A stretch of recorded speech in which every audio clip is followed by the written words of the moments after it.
السلام علیکم ایمان جہاں میں ایک بار پھر سے آپ سب کو خوش آمدید۔ جی تو ہمارا ناول ہے جنت کے پتے، جس کی رائٹر ہیں نمرہ احمد۔ تو آج اس کی قسط نمبر ہے 18۔ استقلال جدیسی میں معمول کی چہل پہل تھی۔ ٹھنڈی سی دھوپ گلی کے دونوں اطراف میں اٹھی قدیم عمارتوں پہ گر رہی تھی، گویا کوئی سنہری برف ہو۔ وہ جہان کے ساتھ ساتھ چلتی گلی میں آگے بڑھ رہی تھی۔ پھر اتفاق ہوا تھا کہ اس نے سیاہ اسکارف اور سیاہ اسکرٹ کے ساتھ گرے بلاؤز پہن رکھا تھا، اور جہان نے سیاہ جینز پہ گرے آدھی آستین والی ٹی شرٹ۔ آج جب وہ ادھر آئی تھی تو اس نے خواہش کی تھی کہ وہ استقلال اسٹریٹ کو ختم کرنا چاہتی ہے، اسے اس گلی کا انت دیکھنا تھا۔ اب وہ اسی لیے چلتے جا رہے تھے۔ کچھ پیو گی؟ جہان نے رک کر پوچھا، پھر جواب کا انتظار کیے بنا اکیلے کیفے میں چلا گیا۔ جب باہر آیا تو اس کے ہاتھوں میں 2 ڈسپوزیبل گلاس تھے اور بغل میں رول شدہ اخبار۔ شکریہ، اس نے مسکراتے ہوئے گلاس تھاما۔ جھاگ سے بھرا پینا کولاڈا، ناریل اور اناناس کی رسیلی خوشبو اور دور ٹاکسم اسکوائر سے اٹھتی ٹیولپس کی مہک۔ اس نے آنکھیں بند کر کے سانس اندر کھینچی۔ جہان سکندر کا استنبول بہت خوبصورت تھا۔ اچھا ہے، وہ خود ہی تبصرہ کرتا گھونٹ بھر رہا تھا۔ حیا نے اس کے گلاس پکڑے ہاتھ کو دیکھا۔ اس نے وہ پلاٹینیم بینڈ نہیں پہن رکھا تھا۔ یہ ان کی منگنی کے بعد پہلی ملاقات تھی، اور اس میں اتنی انا تو تھی کہ اسے خود سے کبھی اس موضوع کو نہیں چھیڑنا تھا۔ تم اس روز 2 دفعہ آئی تھیں، بیک ڈور کی ضرورت کیوں پڑی تھی؟ وہ سرسری انداز میں پوچھ رہا تھا۔ یقیناً اس کے ورکر نے اسے پوری رپورٹ دے دی تھی، مگر جواب اس کے پاس تیار تھا۔ عائشہ گل نے بے شک کہا تھا کہ سچ سے بہتر جواب کوئی نہیں ہوتا، مگر اس وقت عائشہ کون سا دیکھ رہی تھی؟ کوئی جاننے والا نظر آ گیا تھا۔ حالے اور میں نے اس سے ٹکرانے سے بہت بہتر سمجھا کہ دوسری گلی میں چلے جائیں۔ ویسے بھی شٹل کے آنے میں تک ہمیں انتظار تو کرنا تھا ہی نا۔ اگر کبھی پچھلی گلی میں کوئی جاننے والا ملے اور تمہیں استقلال میں آنا پڑے تو بے شک برگر کنگ کے اسی دروازے کو استعمال کر لینا، اس کے پچھلی طرف گھنٹی لگی ہے۔ گلاس خالی کر کے جہان نے کچرے دان میں اچھال دیا۔ حیا کا آدھا گلاس باقی تھا۔ تم بتاؤ تمہیں لندن کب جانا ہے؟ وہ کافی بلند آواز میں بولی۔ قریب سے گزرتے تاریخی سرخ ٹرام میں سوار سیاحوں کا گروہ اونچی اونچی سیٹیاں بجا رہا تھا، جس کے باعث کان پڑی آواز سنائی نہ دیتی تھی۔ اگلے ماہ کا سوچ رہا ہوں، تب تک تم بھی فارغ ہوگی۔ باقی اسٹوڈنٹس کہاں جا رہے ہیں؟ کچھ ترکی میں ہی گھومے پھریں گے اور کچھ قطر، پیرس، دبئی وغیرہ جائیں گے۔ تو تم ہمارے ساتھ لندن چلو نا، پھر جولائی میں واپس آ کر کلیئرنس کروانا اور پاکستان چلی جانا۔ میں اپنی دوستوں کے ساتھ بیوقدہ میں رہنا چاہتی ہوں۔ گو کہ جہان کے ساتھ لندن جانے کا خیال کافی پرکشش تھا، مگر اس نے فوراً حامی بھرنا مناسب نہ سمجھا۔ اوہ، ڈونٹ ٹیل می کہ تم ابھی تک وہی رپورٹ لکھ رہی ہو۔ جہان نے ہاتھ ہلا کر گویا ناک سے مکھی اڑائی۔ حیا نے گردن پھیر کر اسے دیکھا۔ حالے کی دوست چھاپنے کے لیے تیار تھی، مگر جہان کے منع کرنے پہ اس نے وہ رپورٹ بند کر دی تھی۔ آج صبح ہی جب وہ اس بارے میں سوچ رہی تھی تو اسے لگا کہ اسے یہ سب کسی بااعتماد شخص سے شیئر کرنا چاہیے، اور میجر احمد سے بڑھ کر کسی پہ اعتبار نہیں تھا۔ تبھی صبح اس نے میجر احمد کو ٹیکسٹ کیا تھا کہ وہ بات کرنا چاہتی ہے، مگر کوئی جواب نہیں آیا۔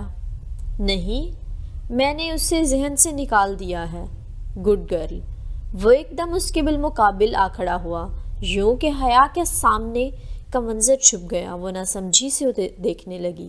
حیا، بعض دفعہ ہم جو دیکھتے ہیں وہ ہو نہیں رہا ہوتا، اور جو ہو رہا ہوتا ہے وہ ہم دیکھ نہیں پا رہے ہوتے، کہتے ہوئے اس نے رول شدہ اخبار کھولا اور پھر سے لپیٹنے لگا، یہاں تک کہ کون آئس کریم کی سنہری کون کی طرح اس نے اخبار کو رول کر دیا۔ پھر اس نے حیا کا گلاس لینے کے لیے ہاتھ بڑھایا۔ حیا نے ناسمجھی سے گلاس اسے پکڑایا۔ ایک چیز ہوتی ہے نظر کا دھوکہ، لوگ وہ نہیں ہوتے جو وہ نظر آتے ہیں، اور جو وہ ہوتے ہیں اسے وہ چھپا کر رکھتے ہیں۔ اس نے گلاس کون کے منہ میں انڈیل دیا۔ جوس دھار کی صورت اخبار کی کون میں گرنے لگا۔ جہان نے خالی گلاس حیا کو تھمایا اور اخبار کی کون کو مزید لپیٹنا شروع کیا، پھر اس کے منہ بند کر دیا اور مخالف سمت سے اخبار کھولنے لگا۔ تہیں کھلتی گئیں اور پورا اخبار سیدھا کھل گیا سامنے۔ صفحے سوکھے تھے اور جوس غائب۔ زبردست! وہ مسکراتے ہوئے تالی بجانے لگی۔ وہ جانتی تھی کہ یہ کوئی ٹرک تھی۔ اس نے یقیناً کمال مہارت سے جوس کہیں آس پاس گرا دیا تھا یا پھر کچھ اور کیا ہوگا۔ بہرحال اس کا انداز متاثر کن تھا۔ وہ دونوں پھر سے ساتھ چلنے لگے تھے۔ جہان نے اخبار اب 2 رویہ طے کر کے ہاتھ میں پکڑ لیا تھا۔ دفعتاً حیا کا فون بجا۔ اس نے پرس سے موبائل نکال کر دیکھا، میجر احمد کی کال آ رہی تھی۔ اس نے کال کاٹ دی اور فون رکھ دیا۔ جہان اتنا مہذب تو تھا کہ کوئی سوال نہ کرتا، مگر وہ خود ہی بتانا چاہتی تھی۔ میجر احمد کی کال تھی، کچھ کام تھا ان سے۔ وہ چلتے ہوئے سرسری انداز میں بولی۔ یہ سراسر جوا تھا۔ جہان کے موڈ کا کچھ بھروسہ نہ تھا، مگر وہ اس پہ بھروسہ کرنا چاہتی تھی۔ کون میجر احمد؟ اس نے ناسمجھی سے حیا کو دیکھا۔ پاکستان میں ہوتے ہیں، سائبر کرائم سیل میں انٹیلیجنس آفیسر ہیں، تمہارے ابا کو بھی جانتے ہیں۔ وہ ذرا کی ذرا رکی۔ میں ان سے بات کروں تو تمہیں برا تو نہیں لگے گا نا؟ آف کورس نہیں، اس نے شانے اچکا دیے۔ کون کتنا قابل اعتبار ہے یہ فیصلہ تم خود کر سکتی ہو، کیونکہ میرے نزدیک تو سب لوگ ایک جیسے ہی ہوتے ہیں۔ اتنی بے یقینی بھی اچھی نہیں ہوتی جہان۔ او ریئلی؟ جیسے تمہیں یقین ہے کہ تمہارا جوس میں نے کہیں گرا دیا تھا؟ وہ پھر اس کے مقابل آ کھڑا ہوا اور گلاس لینے کے لیے ہاتھ بڑھایا، جو جانے کیوں ابھی تک وہ پکڑے کھڑی تھی۔ یقیناً تم نے ایسا کیا ہوگا۔ اس نے گلاس جہان کو تھما دیا۔ تب تک وہ اخبار کو دوبارہ کون کی شکل میں لپیٹ چکا تھا۔ گلاس لے کر اس نے اخبار کو کون کا کھلا منہ گلاس میں الٹا۔ پینا کو لاڈا ایک دھار کی صورت میں گلاس میں گرنے لگا۔ وہ بے یقینی سے ساکت کھڑی اسے دیکھتی رہی۔ یہ تم نے کیسے کیا؟ میں نے خود دیکھا تھا کہ اخبار سوکھا تھا، پھر یہ جوس کہاں سے آیا؟ اگر جادوگر اپنی ٹرک کے فوراً بعد ہی راز بتا دے تو کیا فائدہ؟ کبھی فرصت میں بتاؤں گا کہ یہ کیسے ہوا۔ البتہ اگر تم میری جگہ پہ کھڑی ہو کر دیکھتی تو جان پاتی کہ میں نے یہ کیسے کیا۔ جب تک انسان دوسرے کی جگہ پہ کھڑا ہو کر نہیں دیکھتا اسے پوری بات سمجھ میں نہیں آتی۔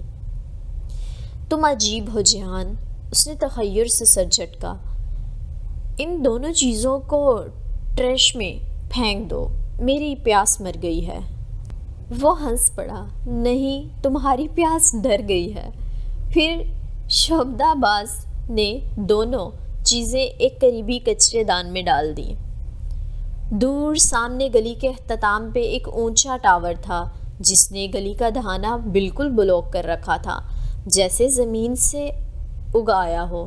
وہ یوں تھا جیسے پاکستان میں اونچی گول سی اینٹوں کی بھٹی ہوتی ہے، ویسا ہی سلنڈر نما، اور جس کا گنبد کون کی شکل کا تھا۔ یہ رہا وہ دانت گلاتا ٹاور، یعنی اس گلی کا انت، جسے جاننے کا تمہیں بہت تجسس تھا۔ اس نے ٹاور کی طرف اشارہ کیا۔ اور انت جاننے کا سب سے بڑا نقصان پتہ ہے کیا ہوتا ہے جہان؟ جہان نے سوالیہ نظروں سے اسے دیکھا۔ انسان کا سفر ختم ہو جاتا ہے۔ اس نے گہری سانس لی اور پلٹ گئی۔ وہ شانے اچکا کر اس کے پیچھے ہو لیا۔ ترکی والوں کو سلام۔ واپسی پہ گورسل میں بیٹھے جب اس نے میجر احمد کو کال کی اور جواباً احمد نے کال کاٹ کر خود سے فون کیا تو اس کا ہیلو سنتے ہی وہ جیسے کسی خوشگوار حیرت کے زیر اثر بولا تھا۔ زندگی میں پہلی دفعہ آپ نے میجر احمد کو خود یاد کیا ہے، مگر جب آپ نے کال نہیں اٹھائی تو میں سمجھا کہ وہ ٹیکسٹ آپ نے غلطی سے کیا ہوگا۔ یہ بات نہیں ہے، میں اس وقت جہان کے ساتھ تھی، سوچا بعد میں تفصیلی بات کروں گی۔ اچھا، وہ جیسے چپ ہو گیا، شاید اسے جہان کا ذکر ناگوار گزرا تھا۔ میں نے جہان کو آپ کے بارے میں بتایا، مگر وہ آپ کو نہیں جانتا تھا۔ کیوں؟ آپ نے کیوں بتایا؟ وہ بہت حیران ہوا۔ شوہر کا علم ہونا چاہیے کہ اس کی بیوی کس سے بات کرتی ہے، وہ ذرا جتا کر بولی۔ جانتی تھی کہ اس کا استحقاق سے شوہر کی بات کرنا احمد کو برا لگتا تھا۔ شوہروں کا بھروسہ نہیں ہوتا، احتیاط کیجیے گا آپ پھنس ہی نہ جائیں۔ غلط کام تو نہیں کر رہی ہوں کہ پھنسوں، بہرحال ہم کام کی بات کریں۔ اس کا لہجہ بے لچک ہو گیا، ساتھ ہی جو کچھ بیو قدا میں وہ جان پائی تھی اس نے وہ احمد کو بتایا۔ میں وہ رپورٹ شائع کروانا چاہتی تھی، مگر جہان نے منع کر دیا۔ روانی میں وہ کہہ گئی، پھر ایک دم خاموش ہو گئی۔ وہ تو منع کرے گا، اس کا بہت کچھ داؤ پہ جو لگے گا۔ خیر، آپ بالکل وہ رپورٹ شائع کروائیں، مگر حیا، اس سے کوئی فرق نہیں پڑے گا۔ کیا مطلب؟ وہ جہان والی بات نظر انداز کر گئی۔ وہ ذاتی اناد کے باعث کہہ رہا تھا، یقیناً۔ ایک رپورٹ سے ARP جیسے بندے کا کیا بگڑے گا؟ مافیا کے ایک آدمی کے پیچھے پوری کی پوری نیٹ ورکنگ ہوتی ہے۔ عبد الرحمن جیسے شہرت زدہ مہرے تو صرف پل کا کام کرتے ہیں، ایسے کہ اپنے دامن پہ کوئی چھینٹا نہ پڑے۔ سو ان کے خلاف نہ ثبوت ہوتے ہیں، نہ کبھی فائلز کھلتی ہیں۔ مگر میں نے سنا ہے کہ اس کے عالمی دہشت گرد تنظیموں سے بھی۔ کس سے سنا ہے؟ وہ بات کاٹ کر بولا۔ لیڈی کبرا سے ادالار میں۔ بہرحال یہ دوسری دنیا کے لوگ ہیں، آپ ان معاملوں میں مت پڑیں۔ تو پھر یہ پاشا میرے پیچھے کیوں پڑا ہے آخر؟ وہ ضد ہو کر بولی۔ مجھے تو لگتا ہے حیا کہ اس نے آپ کا پیچھا چھوڑ دیا ہے، اب صرف آپ اس کے پیچھے پڑی ہیں۔ وہ ایک دم چپ ہو گئی، اس کے پاس کوئی جواب نہیں تھا۔ ویسے ضروری نہیں تھا کہ آپ جہان سکندر کو میرے بارے میں بتاتی، اس کو کچھ باتیں اپنے تک بھی رکھنی چاہیے تھیں۔ آئی تھنک آپ کو بس باسفورس برج سے گزر رہی تھی اور وہ کھڑکی سے باہر پل تلے بہتا سمندر دیکھ رہی تھی۔ وہاں حسب معمول ایک فیری تیر رہا تھا۔ میں نہیں چاہتی تھی کہ کوئی میرے اور آپ کے اس رابطے کو کبھی بھی غلط طریقے سے استعمال کرے، مجھے رسوا کر سکے۔ اللہ آپ کو رسوا نہیں کرے گا حیا، جنت کے پتے تھامنے والوں کو اللہ رسوا نہیں کرتا۔ اسی لمحے دور نیچے سمندر کے کناروں پہ بگلوں کا ایک گول پھڑپھڑاتا ہوا اڑ رہا تھا۔ وہ نگاہیں ان کے بھورے سفید پروں پہ مرکوز کیے بالکل ٹھہر سی گئی تھی۔ آپ جنت کے پتے کسے کہتے ہیں؟ احمد نے گہری سانس لی اور کہنے لگا۔ آپ جانتی ہیں جب حضرت آدم علیہ السلام اور حوا جنت میں رہا کرتے تھے، اس جنت میں جہاں نہ بھوک تھی، نہ پیاس، نہ دھوپ اور نہ ہی برہنگی، تب اللہ نے انہیں ایک ترغیب دلاتے درخت کے قریب جانے سے روکا تھا تاکہ وہ دونوں مصیبت میں نہ پڑ جائیں۔ وہ سانس لینے کو رکا، بس اب پل کے آخری حصے پہ تھی۔ بگلوں کا گول فیری کے اوپر سے پھڑپھڑاتا ہوا گزر رہا تھا، سمندر پیچھے کو جا رہا تھا۔ اس وقت شیطان نے ان دونوں کو ترغیب دلائی کہ اگر وہ اس ہمیشگی کے درخت کو چھو لیں تو فرشتے بن جائیں گے، جس سے اللہ نے ان کو منع کیا تھا ہاتھ لگانے سے، یا پھر ہمیشہ ہی زندہ رہیں گے، انہیں کبھی نہ پرانی ہونے والی بادشاہت ملے گی۔ پل پیچھے رہ گیا۔ گورسل اب پرانے شہر اناطولیہ یا ایشیائی حصے میں داخل ہو رہی تھی۔ وہ ہر شے سے بے نیاز یکسوئی سے میجر احمد کو سن رہی تھی۔ سو انہوں نے درخت کو چکھ لیا، حد پار کر لی تو ان کو فوراً بے لباس کر دیا گیا۔ اسی پل رسوائی میں جب سب سے پہلی شے جس سے انسان نے خود کو ڈھکا تھا وہ جنت کے پتے تھے، ورق الجنہ۔ پرانے شہر کی سڑک پہ کوئی ٹریفک جام تھا۔ گورسل بہت سست روی سے چل رہی تھی۔ سڑک کنارے چلتے لوگ اور دکانوں پر لگا رش اسے کچھ دکھائی نہیں دے رہا تھا، وہ بس سن رہی تھی۔ آپ جانتی ہیں ابلیس نے انسان کو کس شے کی ترغیب دلا کر اللہ کی حد پار کروائی تھی؟ فرشتہ بننے کی اور ہمیشہ رہنے کی۔ جانتی ہیں حیا فرشتے کیسے ہوتے ہیں؟ اس نے نفی میں گردن ہلائی، گو کہ وہ جانتی تھی کہ وہ اسے نہیں دیکھ سکتا۔ فرشتے خوبصورت ہوتے ہیں۔ وہ لمحے بھر کو رکا۔ اور ہمیشہ کی بادشاہت کسے ملتی ہے؟ کون ہمیشہ کے لیے امر ہو جاتا ہے؟ وہ جسے لوگ بھول نہ سکیں، جو انہیں مسحور کر دے، ان کے دلوں پہ قبضہ کر لے۔ خوبصورتی اور امر ہونے کی چاہ، یہ دونوں چیزیں انسان کو دھوکے میں ڈال کر ممنوع حد پار کرواتی ہیں اور پھل کھانے کا وقت نہیں دیتی۔ انسان چکتے ہی بھری دنیا میں رسوا ہو جاتا ہے۔ اس وقت اگر وہ خود کو ڈھکے تو اسے ڈھکنے والے جنت کے پتے ہوتے ہیں۔ لوگ اسے کپڑے کا ٹکڑا کہیں یا کچھ اور، میرے نزدیک یہ ورق الجنہ ہے۔ پرانے شہر کی قدیم اونچی عمارتوں پر سے دھوپ رینگ گئی تھی اور اب چھاؤں کی نلاہٹ ان پہ چھا رہی تھی۔ وہ سانس روکے موبائل کان سے لگائے دم سادھے بیٹھی سن رہی تھی۔ جنت کے پتے صرف اسی کو ملتے ہیں جس نے ترغیب کو چکھنے کی کوشش کی ہوتی ہے، اور ان کا سفر ان کو خود پہ لگا لینے کے بعد ختم نہیں ہو جاتا حیا، کیونکہ ان کو تھامنے سے پہلے انسان جنت میں ہوتا ہے، تھامنے کے بعد وہ دنیا میں اتار دیا جاتا ہے۔ بخشش مل جاتی ہے مگر دنیا شروع ہو جاتی ہے، اور پھر وہ جیسے دھیرے سے مسکرایا تھا۔ دنیا والوں نے جنت تو نہیں دیکھی ہوتی نا، سو ان کو معلوم بھی نہیں ہوتا کہ جنت کے پتے کیسے دکھتے ہیں، سو وہ ان کے ساتھ سلوک بھی وہی کرتے ہیں جو کسی شے کی اصل جاننے بغیر اس کے ساتھ کیا جاتا ہے۔ آپ دنیا میں اترنے کے بعد دنیا والوں کے رویے سے پریشان مت ہوئیے گا۔ وہ خاموش ہوا تو کوئی طلسم ٹوٹا، سحر کا ایک بلبلا جو اس کے گردن تن چکا تھا، پھٹ کر ہوا میں تحلیل ہو گیا۔ تھینکس میجر احمد، وہ گہری سانس لے کر بولی۔ اس وقت کچھ زیادہ کہنے کے قابل نہ تھی۔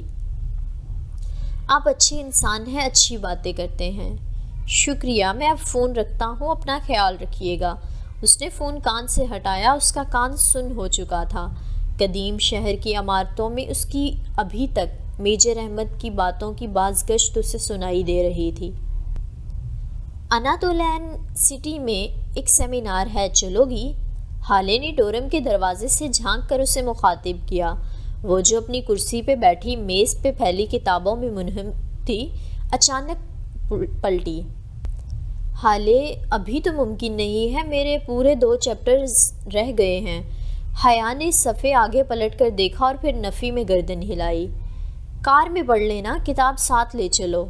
اتنا ضروری کیا ہے؟ تم پچھتاؤ گی نہیں، لکھ کر رکھ لو۔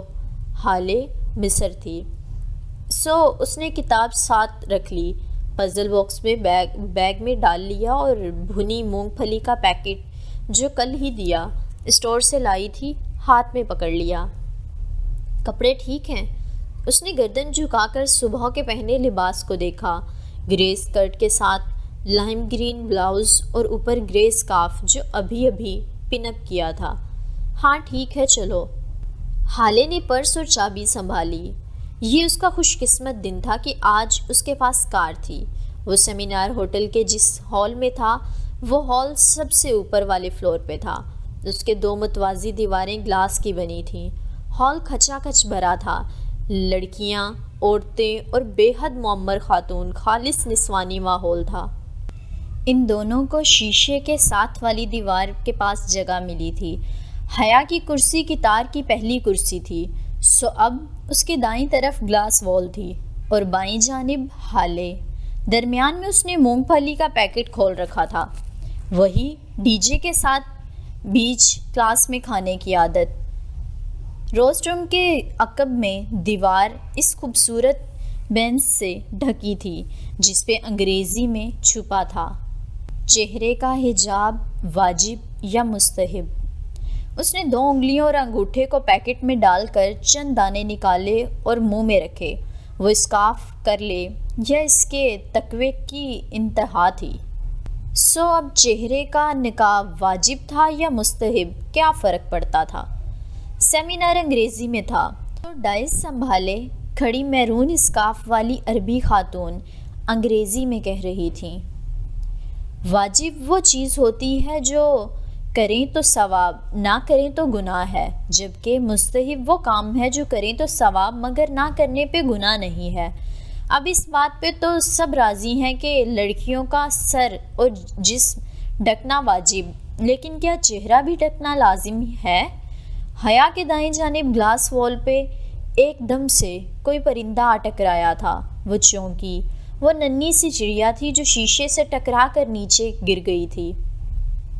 جب میں کہتی ہوں کہ چہرہ ڈھکنا واجب نہیں، صرف مستحب ہے، تو اس کی وجہ وہ حدیث ہے کہ جب حضرت اسماء بنت ابو بکر رسول صلی اللہ تعالیٰ علیہ وآلہ وسلم کے پاس آئیں اور ان کا لباس ذرا باریک تھا، تو رسول اللہ صلی اللہ تعالیٰ علیہ وآلہ وسلم نے فرمایا کہ اسماء، جب لڑکی جوان ہو جاتی ہے تو سوائے اس کے چہرے اور ہاتھوں کی طرف اشارہ کر کے کچھ نظر نہیں آنا چاہیے۔ اس سے ظاہر ہوتا ہے کہ چہرہ کھلا رہنے پہ گناہ نہیں ہوتا۔ گری ہوئی چڑیا اب سنبھل کر فرش پہ پھدک رہی تھی۔ چند ایک بار اس نے شیشے کی دیوار پہ پنجے مار کر چڑھنے کی کوشش کی مگر ناکام رہی، اور پھر جب حج کے موقع پہ ایک لڑکی جو اونٹ پہ بیٹھی رسول اللہ صلی اللہ تعالیٰ علیہ وآلہ وسلم سے بچے کے حج کے بارے میں پوچھ رہی تھی، اور آپ صلی اللہ علیہ وآلہ وسلم کے پیچھے کھڑے فضل رحمت رضی اللہ تعالیٰ علیہ کا لاشعوری طور پر اس لڑکی کے چہرے کو دیکھ رہے تھے، تو آپ صلی اللہ علیہ وآلہ وسلم نے ہاتھ پیچھے کر کے فضل کا چہرہ دوسری جانب پھیر دیا، جبکہ اس لڑکی کا چہرہ ڈھکنے کا نہیں کہا۔ دوسری طرف آپ صلی اللہ علیہ وآلہ وسلم کے زمانہ میں ازواج مطہرات اور صحابیات جو حجاب اوڑھتی تھیں وہ مستحب کے درجے کا تھا، واجب کا نہیں۔ جو آیت سورہ نور میں ہے کہ وہ اپنی زینتیں چھپائیں سوائے اس کے جو خود ظاہر ہو جائے، تو وہ خود ظاہر ہو جائے میں سرما، انگوٹھی وغیرہ کے ساتھ چہرہ بھی شامل ہے۔ چڑیا پھڑپھڑاتی ہوئی کب کی اڑ کر جا چکی تھی۔ وہ مونگ پھلی چباتے ہوئے سر اس بات میں ہلاتی مقررہ کو سن رہی تھی۔ وہ مزید چند دلائل دے کر اپنی کرسی سے واپس جا چکی تھیں، اور تب تک وہ مطمئن ہو چکی تھی، اسے ان کی ساری بات ٹھیک لگی تھی۔ میں ڈاکٹر فریحہ سے اختلاف کی جسارت کروں گی۔ ڈائس میں آنے والی گرے اسکارف والی مقررہ اپنی بات شروع کر چکی تھیں۔ وہ دراصل بحث تھی۔ حیا اور ہالے باری باری پیکٹ میں انگلیاں ڈال کر مونگ پھلی نکالتے ہوئے پوری طرح ان کی طرف متوجہ تھیں۔ رہی اسماء بنت ابو بکر رضی اللہ تعالیٰ عنہ والی حدیث، اس کی تشریح تو محرم رشتوں کے لحاظ سے بھی کی جا سکتی ہے کہ وہ رسول اللہ صلی اللہ تعالیٰ علیہ وآلہ وسلم کی سالی تھیں، اور اسی حدیث سے ہم دلیل لیتے ہیں کہ بہنوئی سے چہرے کا پردہ نہیں ہوتا، اور حضرت فضل رضی اللہ تعالیٰ عنہ والا واقعہ حج کے موقع کا تھا، اور حج پہ آپ صلی اللہ تعالیٰ علیہ وآلہ وسلم نے سختی سے نقاب یا دستانے پہننے سے منع فرمایا تھا، جس سے ظاہر ہوتا ہے کہ نقاب کرنا اس زمانے میں ایک کامن پریکٹس تھی۔ وہ فاختائیں تیزی سے اڑتی آئیں اور شیشے کی دیوار سے ٹکرائیں۔ حیا نے ذرا اسی گردن موڑ کر انہیں دیکھا۔ وہ اب ٹکرا کر نیچے گری تھیں اور اگلے ہی پل اٹھ کر اڑ گئی تھیں۔ عائشہ رضی اللہ تعالیٰ عنہ کہتی ہیں کہ جب گریبانوں کو ڈھانپ لینے کا حکم نازل ہوا تھا تو مدینے کی عورتوں نے وہ حکم سنتے ہی اپنی اوڑھنیاں حصوں پہ پھاڑی اور سر سے پاؤں تک خود کو اس سے ڈھانپ لیا۔ یہاں ڈھانپنے سے مراد چہرہ ڈھانپنا بھی ہے۔ وہ جو خود ظاہر ہو جائے میں انگوٹھی، سرما، جوتی تو آتی ہے مگر چہرہ نہیں۔ پھر جب ابن عباس سے آیت حجاب کی تفسیر پوچھی گئی تھی تو آپ رضی اللہ تعالیٰ عنہ نے اپنی چادر سر پہ لپیٹ کر بھکل مار کر دکھائی، یوں کہ بس ایک آنکھ واضح تھی۔ آیت حجاب میں اللہ نے اے ایمان والو کہہ کر حکم دیا ہے، اور جب اللہ تعالیٰ مومن کو اس کے ایمان کا واسطہ دے کر حکم دیتا ہے تو وہ حکم بے حد اہم ہوتا ہے۔ اس سے صاف ظاہر ہے کہ صرف سر کا جسم کا ڈھکنا واجب نہیں بلکہ چہرہ ڈھکنا بھی واجب ہے۔ وہ گردن ذرا سی پھیرے شیشے کی دیوار کو دیکھ رہی تھی جہاں تھوڑی سی دیر میں بہت سے پرندے آ ٹکرائے تھے۔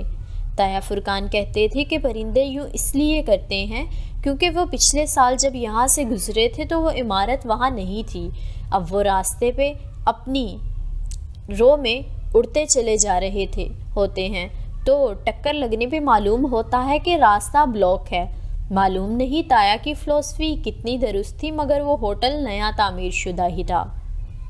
شاید وہ واقعی پرندوں کی گزرگاہ کے درمیان بن گیا تھا۔ مستحب اور واجب بحث بہت پرانی ہے۔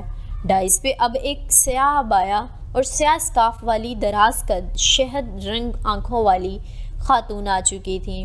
خوبصورت، شفاف چہرہ، نرم سی مسکراہٹ، سب بہت توجہ سے انہیں سن رہے تھے۔ آپ نے مستحب والوں کے دلائل سنے، آپ کو لگا ہوگا کہ وہ ٹھیک ہیں۔ آپ نے پھر جب واجب والوں کے دلائل کو سنا، ان کے بیان سنا تو لگا ہوگا کہ وہ ٹھیک ہیں۔ اب آپ کہیں گے کہ دونوں ٹھیک کہہ سکتے ہیں، کیسے کہہ سکتے ہیں؟ تو وہی لطیفہ ہو جائے گا کہ آپ بھی ٹھیک کہتے ہیں، ہم بھی ٹھیک کہتے ہیں۔ ہال میں بے اختیار قہقہا بلند ہوا، شیشے کی دیواریں بھی مسکرا اٹھیں۔ ایسا ہے کہ میں ان دونوں میں سے کسی گروہ کی حمایت یا مخالفت کرنے کے لیے نہیں آئی، میں کچھ اور کہنا چاہتی ہوں۔ وہ لمحے بھر کو رکیں۔ پورا ہال بہت دلچسپی سے سن رہا تھا۔ ہم عموماً دنیا اور آخرت کی مثال کسی کالج ایگزام سے دیتے ہیں، رائٹ؟ تو وہی مثال لے لیتے ہیں۔ دنیا اور آخرت کے کسی بھی اسکول یا کالج کا جب پیپر سیٹ کیا جاتا ہے نا تو اس میں چند سوال بہت آسان رکھے جاتے ہیں جو کوئی اوسط درجے کا طالب علم بھی حل کر کے 33% سے زیادہ نمبر لے کر پاس ہو سکتا ہے۔ پھر چند سوال ذرا مشکل ہوتے ہیں جو صرف اچھے طلباء حل کر کے 70-80% لے کر جاتے ہیں، اور آخر میں ہر پیپر میں کچھ سوال بہت پیچیدہ رکھے جاتے ہیں اور مشکل بھی رکھے جاتے ہیں۔ وہ سوال پوزیشن ہولڈرز کا فیصلہ کرتے ہیں، اسی لیے عموماً پوزیشن ہولڈرز کے آس پاس میں چند نمبرز کا ہی فرق ہوتا ہے، چند نمبرز زیادہ پرسنٹیج کے ذرا سے تناسب کا فرق ہوتا ہے۔ یہ سوال مستحب ہوتے ہیں۔ ہم عموماً سمجھتے ہیں کہ مستحب وہ ہوتے ہیں کہ جب 5 میں سے 4 سوال حل کرنے ہوں تو چاروں میں سے کوئی غلط ہونے کے ڈر سے 5واں بھی اٹیمپٹ کر دیا جائے۔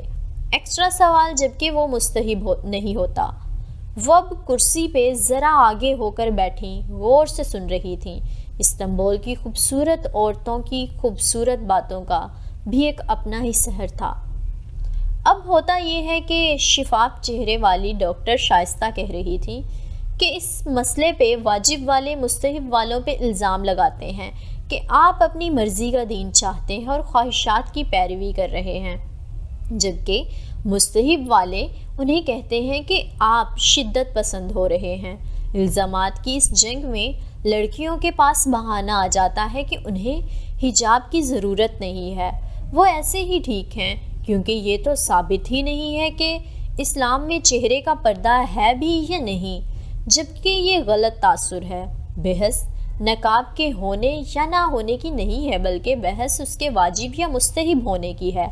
آسان الفاظ میں کہتی ہوں، اس پہ سب راضی ہیں کہ نقاب کرنے پہ ثواب ہے، جبکہ اختلافی نقطہ یہ ہے کہ کیا نقاب نہ کرنے پہ گناہ بھی ہے یا نہیں۔ اس نے اسکالر کے چہرے کو دیکھتے انگلیاں پیکٹ میں ڈالی تو پوروں نے خالی پلاسٹک کو چھوا۔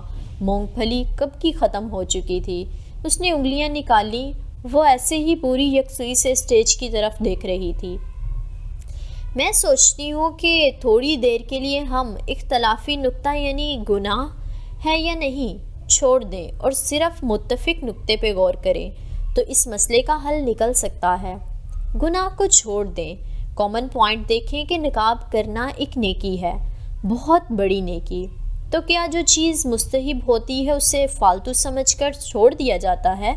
جیسے مستحب والے کرتے ہیں، وہ نقاب کو غیر واجب قرار دے کر اس کے ترویج و تبلیغ کرنا ہی چھوڑ دیتے ہیں۔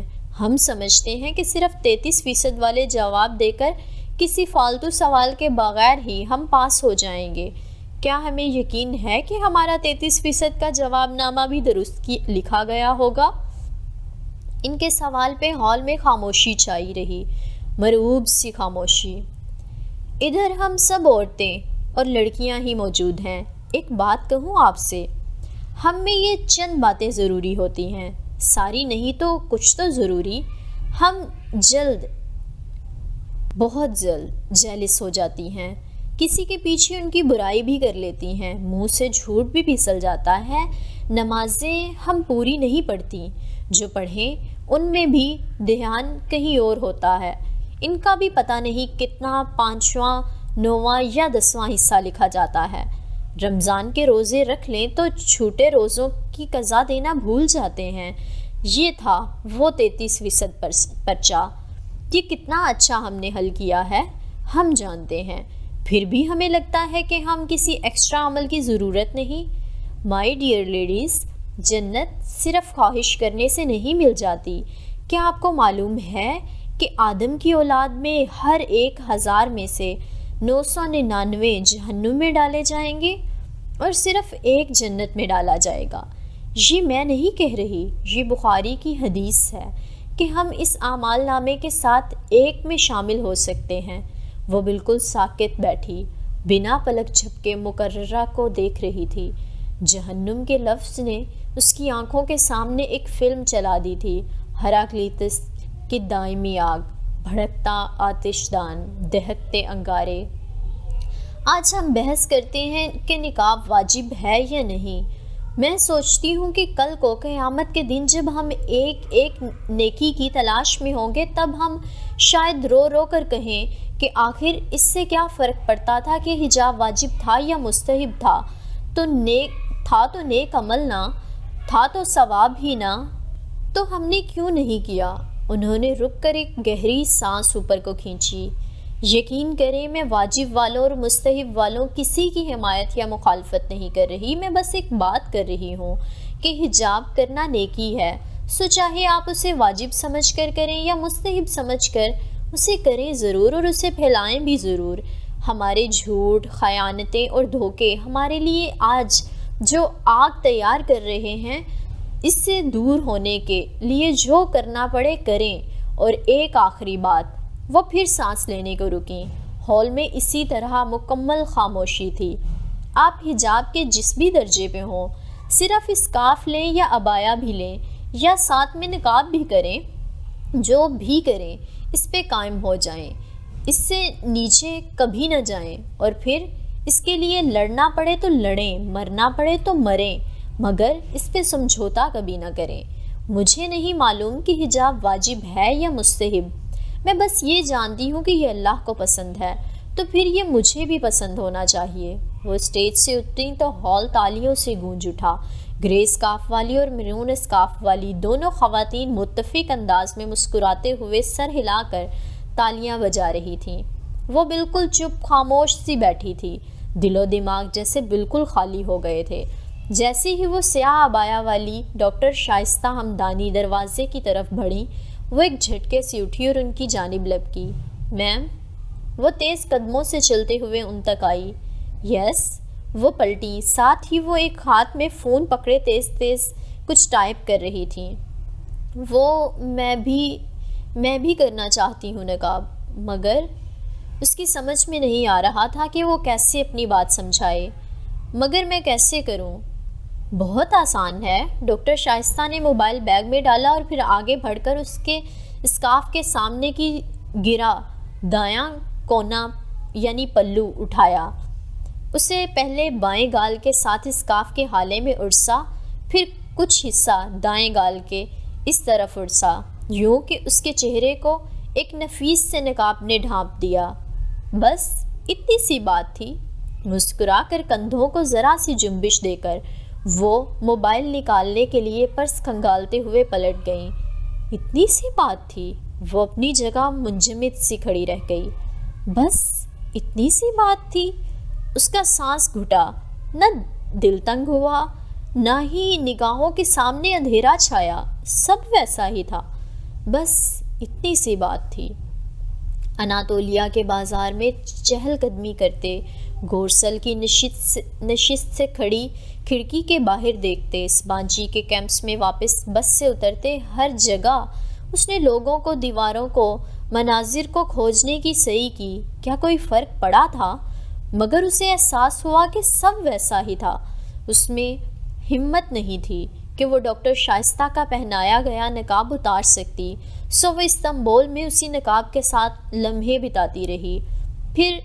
پر کہیں کوئی گھٹن، کوئی تنگی نہ تھی۔ انسان دنیا اپنی آنکھوں سے دیکھتا ہے، نہ کہ رخسار، ناک، ٹھوڑی یا پیشانی سے، سو ان کے ڈھکے ہونے کے باوجود منظر وہی رہتے ہیں یار، پھر کیسی پریشانی۔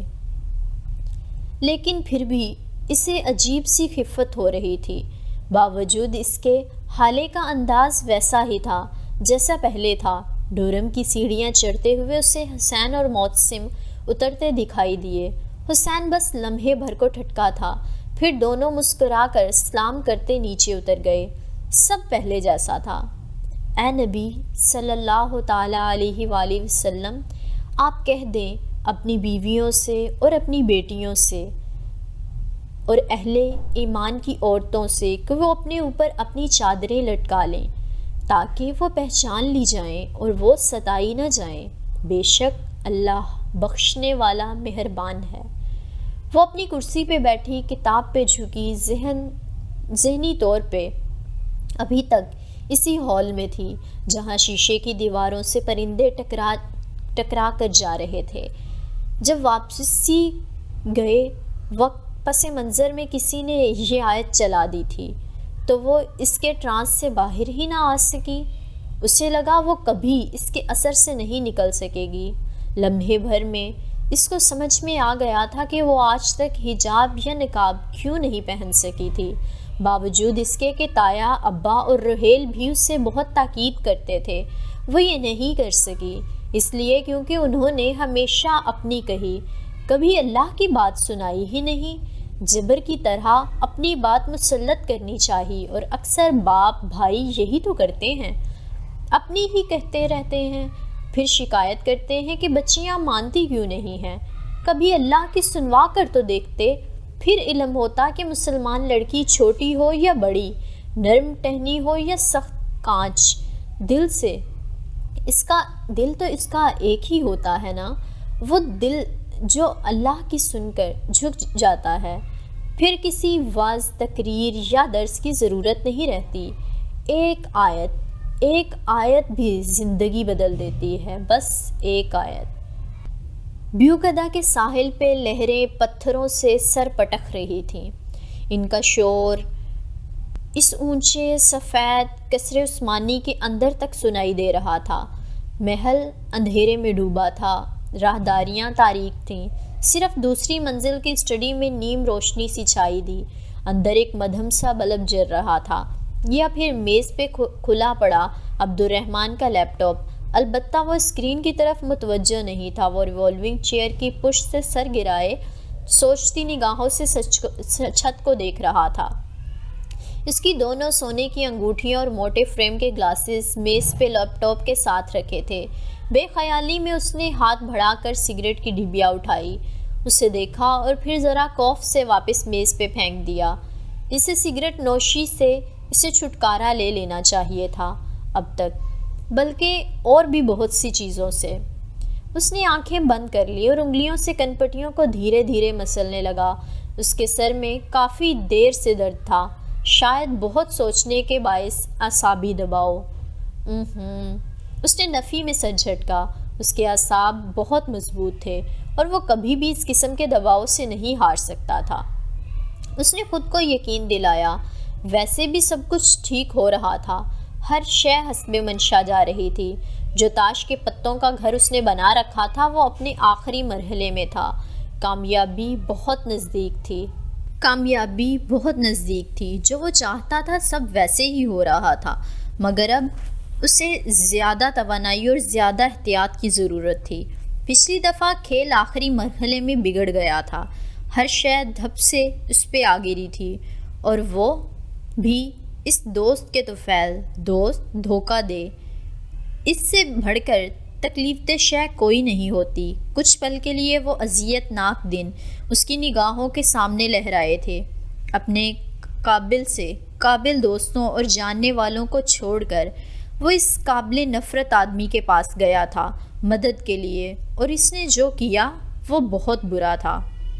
عبد الرحمن نے تلخی سے سر جھٹکا۔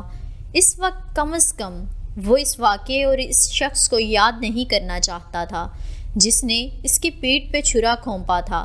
اللہ ضرور اسے موقع دے گا کہ وہ اس سے اپنا انتقام لے، اور وہ کبھی وہ موقع ضائع نہیں کرے گا۔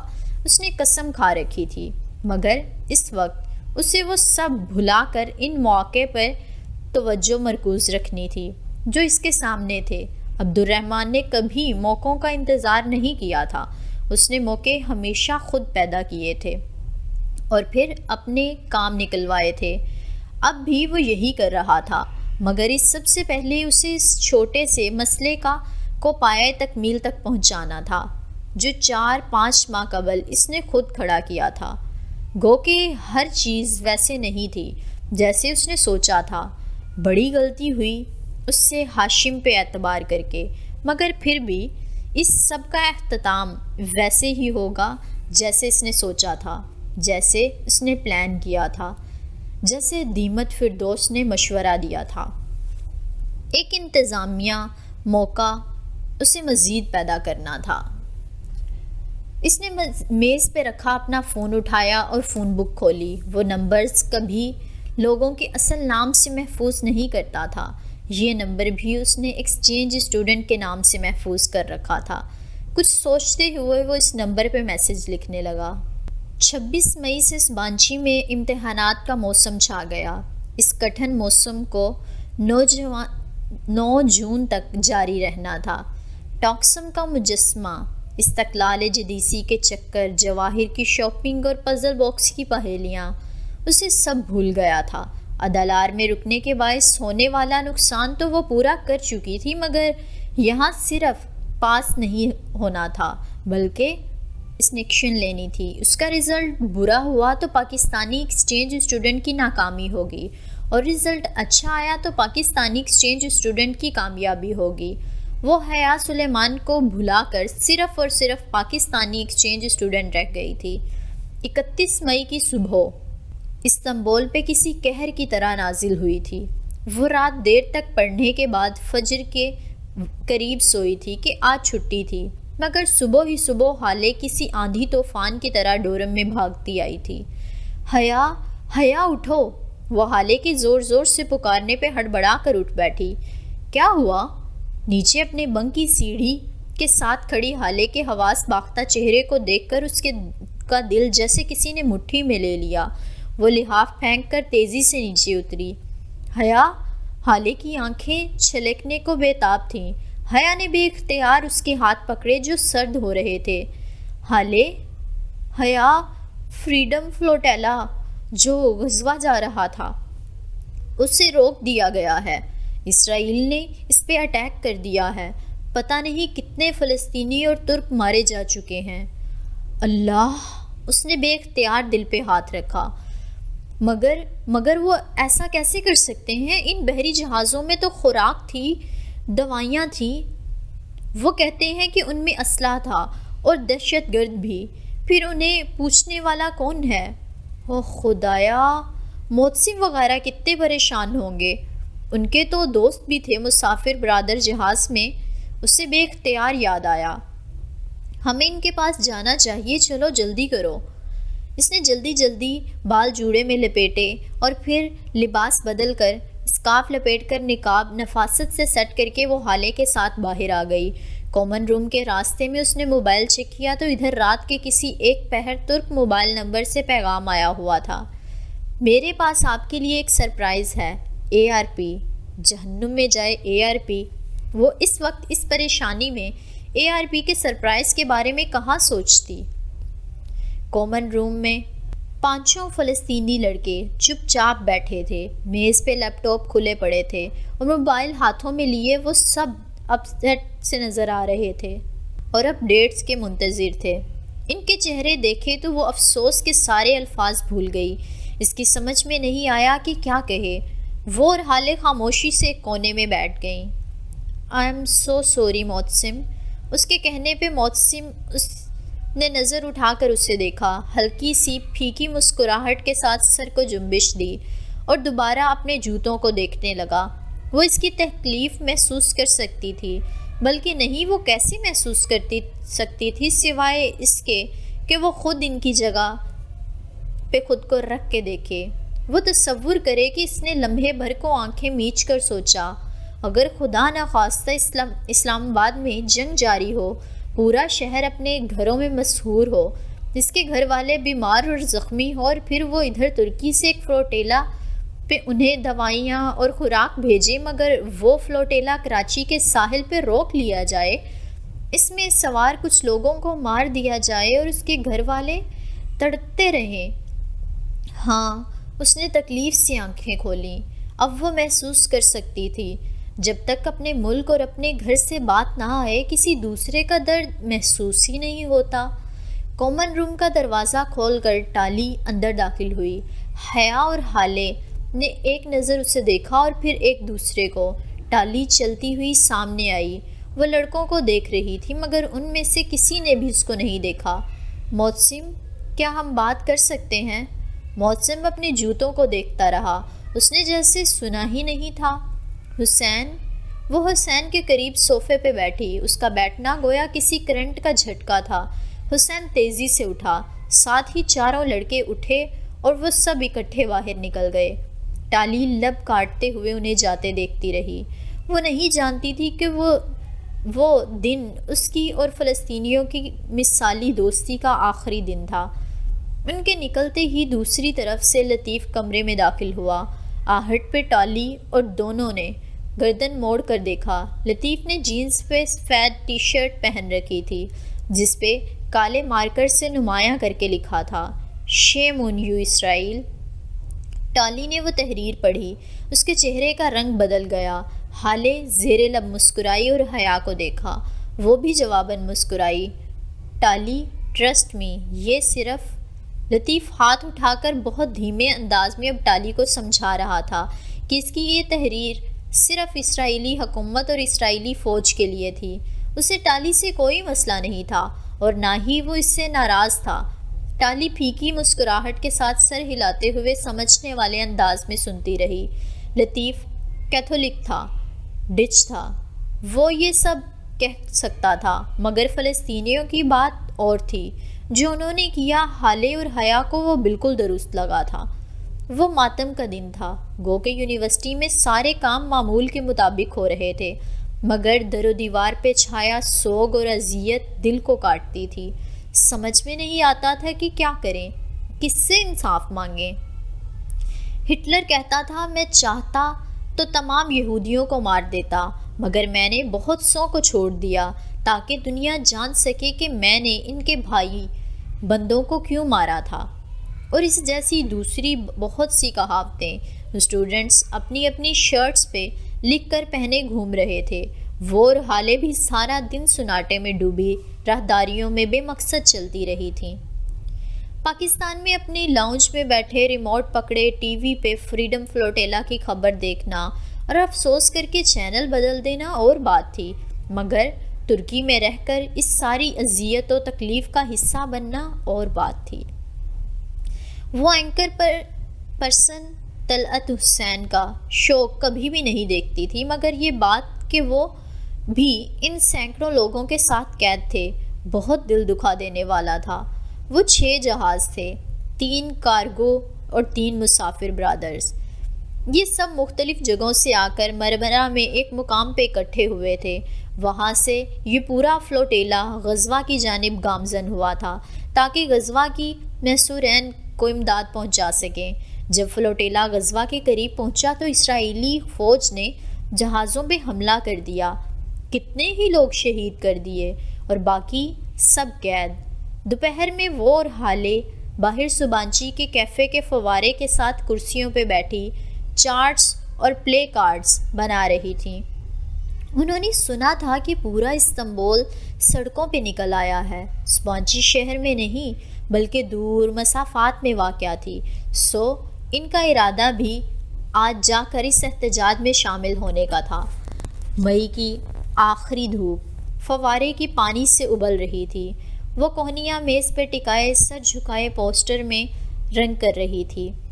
اسکارف کے ایک پلو سے نفاست سے کیا گیا نقاب اس کے چہرے کا حصہ بن گیا تھا، صرف بڑی بڑی سیاہ آنکھیں نظر آتیں جو پہلے سے زیادہ سنجیدہ ہو گئی تھیں۔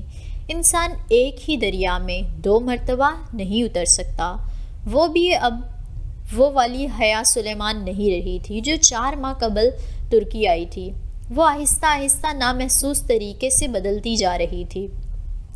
ایک ثانیہ کو اس کا ذہن صبح آئے پیغام کی جانب بھٹک گیا۔ کون سا سرپرائز؟ کیسا سرپرائز؟ خیر عبد الرحمن کی ہر بات ہی سرپرائز ہوتی تھی، اب تو اس نے حیران ہونا بھی ترک کر دیا تھا۔ پلے کارڈز اور پوسٹرز لپیٹ کر جب وہ کامن روم میں آئی تو سینڈرا، چیری اور سارا کتابیں گود میں رکھے ٹی وی دیکھ رہی تھیں۔ حالے میز پہ رکھے اپنے بیگ میں کچھ چیزیں ڈال رہی تھی اور فلسطینی لڑکے بھی افراتفری کے عالم میں آ جا رہے تھے۔ سب کو احتجاج کے لیے استنبول جانا تھا۔ کیا تم لوگ آؤ گے سارا؟ اس نے ٹی وی میں مگن تینوں لڑکیوں کو مخاطب کیا۔ نہیں، سارا نے اسکرین پہ نگاہیں جمائے بے نیازی سے شانے اچکائے۔ چیری اور سینڈرا نے تو اسے دیکھا تک نہیں، وہ اسی طرح کھڑی ٹکر ٹکر ان کے چہرے دیکھے گئی۔ حالے اور فلسطینیوں کے ساتھ سامان پیک کروانے اور احتجاجی شرٹس پہن کر اس کارواں میں شامل ہونے کے لیے بہت سے ترک اسٹوڈنٹس بھی آ گئے تھے۔ یہ وہ لڑکیاں تھیں جو گرمی سردی ہر موسم میں منی اسکرٹس میں ملبوس ہوتی تھیں، وہ لڑکے جن کا دین مذہب سے کوئی دور دور تک واسطہ بھی نہ تھا، کانوں میں بالی اور قابل اعتراض تصاویر والی ٹی شرٹ اور جینز پہننے والے لڑکے اب سب ایک ہو گئے تھے، مگر وہ لڑکیاں چیری، سارا، سینڈرا، ٹالی، وہ جن کے ساتھ حیا اور ڈی جے رات کو گھنٹوں باتیں کرتی رہتی تھیں، جو ساتھ کھاتی پیتی سوتی جاگتی ہنستی بولتی تھیں، وہ اب وہی لڑکیاں اجنبی بنی بیٹھی تھیں۔ یہ لوگ کیوں نہیں چل رہے؟ سب واضح تھا، پھر بھی اس نے الجھن بھرے انداز میں حالے سے دھیرے سے پوچھا۔ حالے نے سارا والی بے نیازی سے شانے اچکائے۔ کیونکہ وہ مسلمان نہیں ہے حیا۔ وہ بالکل چپ کھڑی رہ گئی۔ ان چاروں میں انہیں ترک، پاکستانی، فلسطینی، نارویجین، ڈچ، چائنیز، اسرائیل اور ایسی ہی درجنوں تفریقات میں بانٹا گیا تھا، مگر آج قومیت کے سارے فرق مٹ گئے تھے۔ یہودی، عیسائی، بدھ مت سب ایک طرف ہو گئے تھے اور مسلمان اسٹوڈنٹس ایک طرف، اور وہ بھی کن سرابوں کے پیچھے دوڑا کرتی تھی، اسے بھی کن لوگوں کا لباس، کن کا رہن سہن اچھا لگتا تھا۔ انجم باجی اور جاوید بھائی سمیت وہ سب جب ٹاکسم پہ پہنچے تو وہ 5 منٹ کے لیے معذرت کر کے تیزی سے استقلال اسٹریٹ کی طرف چلی آئی۔ اسے جہان کو بھی اپنے ساتھ لینا تھا، جتنے زیادہ مسلمان ہوں اتنا بہتر تھا۔ برگر کنگ پہ معمول کی گہما گہمی تھی، وہ ریسٹورنٹ کے میزوں سے ہٹ کر اندر جانے والے دروازے میں داخل ہو گئی۔ کچن میں ایک ترک لڑکی اور ایک نیا لڑکا کام کر رہے تھے، دونوں شیف تھے۔ سلام، جہان کہاں ہے؟ اس نے ارد گرد نگاہیں دوڑاتے ہوئے لڑکے کو مخاطب کیا۔ وہ ابھی تو یہیں تھے، گوشت کاٹ رہا تھا۔ اب شاید لڑکے نے مڑ کر ایک جانب دروازے کی طرف دیکھا، شاید ڈریسنگ روم میں ہو یا پھر باتھ روم میں۔ اسی پر ڈریسنگ روم کا دروازہ کھلا، حیا نے بے اختیار گردن موڑ کر دیکھا، جہان اندر داخل ہو رہا تھا، یوں کہ سر جھکائے دو آنکھوں کو انگلیوں سے رگڑ رہا تھا۔ جہان، اس نے پکارا تو جہان نے چونک کر گردن اٹھائی، اس کی آنکھیں بھیگی اور سرخ سی ہو رہی تھیں۔ وہ بمشکل مسکرایا اور سلیب کی طرف آیا۔ السلام علیکم، تم کب آئی؟ وہ اس سے نظر ملائے بغیر گردن جھکا کر ٹرے سے گوشت کے ٹکڑے اٹھانے لگا۔ ابھی تم ٹھیک ہو؟ وہ بغور اس کا چہرہ دیکھ رہی تھی۔ ہاں، بس پیاز کاٹنے سے آنکھوں میں تھوڑی جلن ہو رہی تھی تو ابھی منہ دھونے گیا تھا۔ اتنی لمبی وضاحت، وہ بھی جہان دے؟ اور پیاز؟ اس نے ارد گرد دیکھا، پیاز تو کہیں نہیں تھی۔ تم بتاؤ کیسے آئیں؟ وہ ہم اسٹریٹ پروٹیسٹ کے لیے جا رہے ہیں، فریڈم فلوٹیلا پہ حملے کے خلاف، تم چلو گے؟ پروٹیسٹ کیوں؟ ان بحری جہازوں میں اسلحہ نہیں تھا؟ اسلحہ نہیں جہان، ان میں تو خوراک تھی۔ اس نے اچنبھے سے جہان کو دیکھا۔ کیا وہ اتنا بے خبر تھا؟ یہ تو تم کہہ رہی ہو، اسلحہ نہ ہوتا تو اسرائیلی کیوں روکتے اسے؟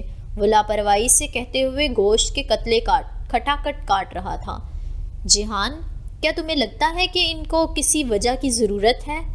یہ ان کے آپس کی جنگ ہے حیا، یہ فلسطینی بھی اتنے سیدھے نہیں ہوتے، یہ جہاد وغیرہ کچھ نہیں ہوتا، سب دہشت گردی کی قسمیں ہیں۔ ہو سکتا ہے کہ فلوٹیلا کو کوئی واقعہ ناجائز روک کیا گیا ہو، مگر ہمیں فلسطینیوں سے زیادہ فلسطینی بننے کی ضرورت نہیں ہے، یہ ہمارا مسئلہ نہیں ہے۔ جہان، یہ کیسے ہمارا مسئلہ نہیں ہے؟ ہمارے رینج کو ہماری ضرورت ہے۔ ہمارا رینج ہمارے پیدا ہونے سے پہلے بھی تھا اور ہمارے مرنے کے بعد بھی رہے گا، اسے ہماری قطعاً ضرورت نہیں ہے۔ اور پلیز تم اس محمد بن قاسم عراق کے رومانس سے نکل آؤ۔ وہ بہت بے نیازی سے، بہت بیزاری سے گردن جھکائے کام کرتے ہوئے کہہ رہا تھا۔ یہ کیسا جہاد کہ بوڑھے ماں باپ کو چھوڑ کر بندوق اٹھائے نکل پڑو؟ جہاد تو وہ ہوتا ہے جو ایک آدمی اپنے گھر والوں کے لیے مشقت کر کے روزی کماتا ہے، جو وہ کرتا ہے جو اس ریسٹورنٹ میں میرے ورکرز کرتے ہیں۔ جہنم میں گیا تمہارا ریسٹورنٹ۔ بہرحال میں تم سے متفق نہیں ہوں، اور اگر تم غلط ہو کر اتنے پر اعتماد ہو سکتے ہو تو میں صحیح ہو کر اپنا اعتماد کیوں نہ ہوں؟ وہ تلخی سے کہہ کر پلٹ گئی۔ جہان نے ایک نظر اسے جاتے دیکھا، پھر سر جھٹک کر کام کرنے لگا۔ مسلمانی اسٹوڈنٹس کا دوسرے ترک باسیوں کے ساتھ اسٹریٹ پروٹیسٹ جاری تھا۔ پلے کارڈز اور بینرز اٹھائے وہ نعرے بلند کرتے آگے بڑھ رہے تھے۔ ایک شخص زور سے پکارتا تھا، ڈاؤن ود، تو باقی لوگ ہم آواز ہو کر اسرائیل چلاتے۔ ہر طرف ڈاؤن ود اسرائیل کے نعروں کی گونج تھی۔ پاکستان میں ایسے مظاہروں میں عموماً مردوں عورتوں کے درمیان تفریق سی ہوتی تھی، مگر ترکی میں دونوں صنف اکٹھے ہی ریلی میں چل رہے تھے۔ یوں بہت بچ کر چلنا پڑتا، لیکن اس کے ذہن ابھی تک جہان میں اٹکا ہوا تھا۔ ہر ایک کے سیاسی تجزیات الگ ہوتے ہیں، سب کو اپنی رائے رکھنے کا حق ہے۔ پھر اسے کیوں بار بار رونا آ رہا تھا، اور وہ کیوں بار بار اپنے آنسو بمشکل روک رہی تھی؟ وہ اسرائیلی ایمبیسی کے قریب بھی نہیں پہنچ سکے۔ موسم کا وعدہ پورا نہ ہو سکا، مگر ان کا احتجاج شاندار رہا۔ اگلے روز اس کا پیپر تھا۔ وہ بے دلی سے تھوڑا بہت پڑھ کر جلدی سو گئی، اور پھر صبح منہ اندھیرے اٹھ کر کتابیں لیے جھیل پہ آ گئی۔ ہر سو نیلا سا اندھیرا چھایا تھا۔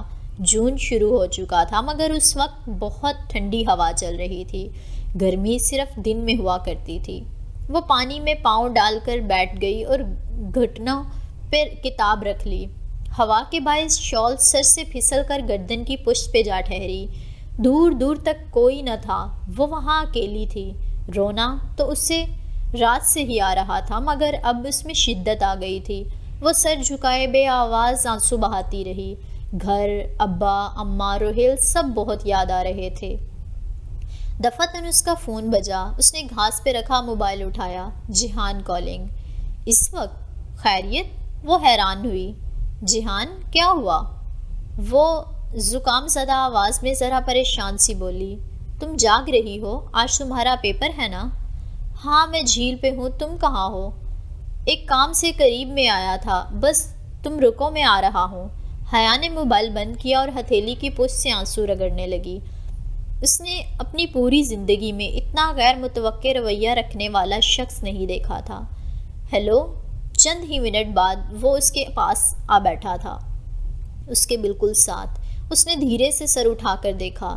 جینز اور چاکلیٹ کلر ٹی شرٹ میں وہ بہت تر و تازہ لگ رہا تھا۔ تم اتنی صبح کیسے؟ یہاں مجھے قریب میں پہنچنا تھا 7 بجے تک، سوچا جلدی آ جاؤں تاکہ پہلے تم سے مل لوں۔ مجھے لگا تم کل ذرا ناراض ہو گئی تھی۔ وہ اسی کے انداز میں اکڑوں بیٹھا اب جھیل کے پانی کو دیکھتے ہوئے کہہ رہا تھا۔ وہ بھی پانی کو دیکھ رہی تھی۔ نہیں، ایسی تو کوئی بات نہیں ہے۔ چند لمحے خاموشی کی نظر ہو گئے۔ حیا، ایک بات کہوں، کبھی بھی اپنے قرابت داروں سے ان کی پولیٹیکل ویوز کے باعث ناراض نہیں ہوتے۔ وہ بہت نرمی سے دھیمے انداز میں سمجھا رہا تھا۔ وہ گردن موڑ کر اس سے دیکھنے لگی۔ اسے کچھ یاد آیا تھا۔ ہر شخص کے رویے کی کوئی نہ کوئی وجہ ضرور ہوتی ہے۔ میں نے تمہیں کہا تھا نا کہ جب تک آپ کسی دوسرے کی جگہ پہ کھڑے ہو کر نہیں دیکھتے، آپ کو سمجھ میں پوری بات نہیں آ سکتی۔ ہر کہانی کی ایک دوسری سائڈ ضرور ہوتی ہے۔ اس نے چہرہ موڑ کر حیا کو دیکھا۔ اب بتاؤ کیوں رو رہی تھی؟ یوں ہی۔ وہ فوراً نگاہ چرا کر پانی کو دیکھنے لگی۔ بس گھر یاد آ رہا تھا۔ صبر کر لو۔ انسان کو ہمیشہ اتنی ہی تکلیف ملتی ہے جتنی وہ سہ سکے، اور اگر وہ نہ سہنا چاہے، آخر کیوں انسان کو سہنا پڑتا ہے سب کچھ؟ زندگی آسان کیوں نہیں ہوتی جہان؟ اس کی آنکھوں سے پھر سے آنسو نکلنے لگے۔ وہ بھی تک پانی کو دیکھ رہی تھی جو چمک رہا تھا، جیسے نیلے آسمان پہ چاندی کے تھال کی طرح کے چاند سے قطرہ قطرہ چاندنی پگھل کر جھیل کی سطح پہ گر رہی تھی۔ ابھی تمہاری اسٹوڈنٹ لائف ہے حیا، اسے جتنا انجوائے کر سکتی ہو کرو، کیونکہ اس کے بعد کی زندگی اپنا نقاب اتار پھینکتی ہے اور چیزیں بہت مشکل ہو جاتی ہیں۔ میرے ساتھ بھی تمہاری زندگی مشکل ہو جائے گی۔ تم کرو گی مجھ سے شادی؟ لمحے بھر کو چاندی کی تہ جھیل کی سطح سے پھیل کر سارے سبزہ زار پہ چڑھی تھی۔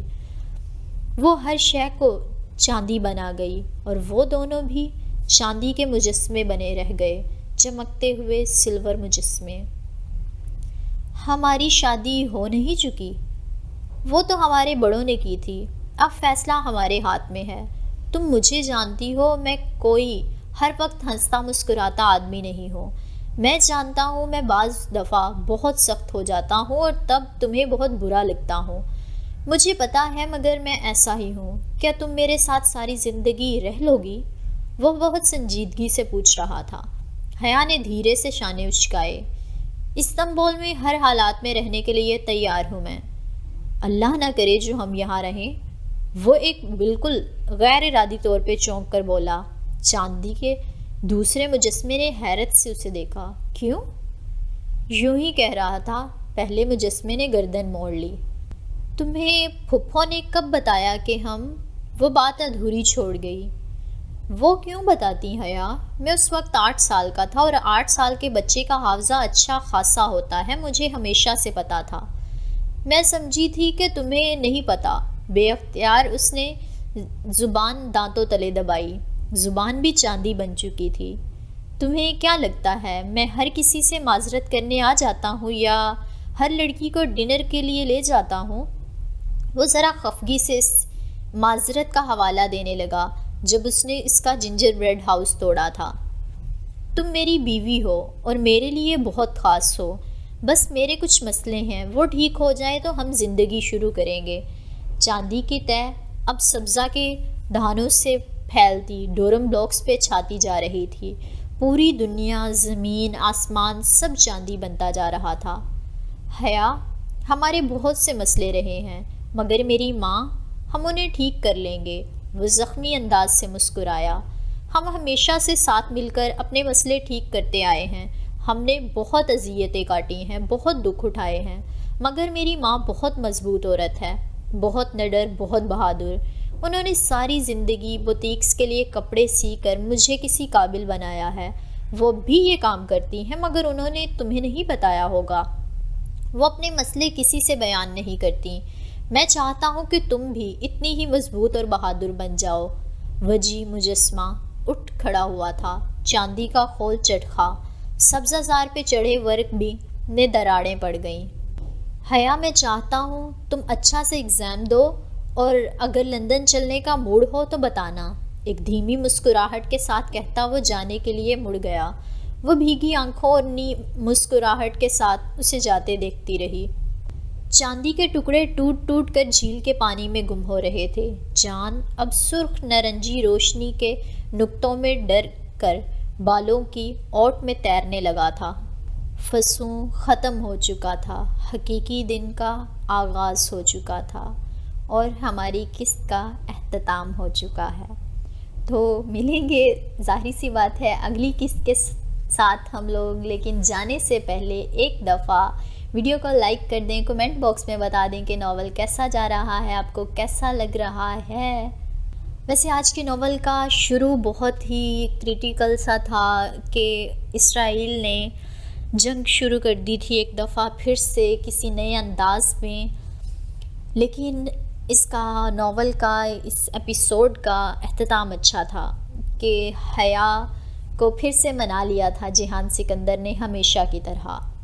تو جانیں گے ہم لوگ اگلی ایپیسوڈز میں کہ کس طرح سے جیہان سکندر اور حیا کے مسئلے ختم ہوتے ہیں یا بڑھتے ہیں۔ کیا حیا ان کے ساتھ لندن چلی جائے گی یا واپس پاکستان؟ چلیں آپ کو یہ بتا دیتی ہوں کہ وہ جیہان کو چھوڑ دے گی اور واپس پاکستان چلی جائے گی، لیکن جاننے کے لیے یقیناً آپ کو انتظار کرنا ہوگا اگلے ایپیسوڈز کا، کیونکہ سچویشن تو آپ کو جاننی ہی ہوگی کہ کس طرح سے وہ چھوڑ کے جائے گی۔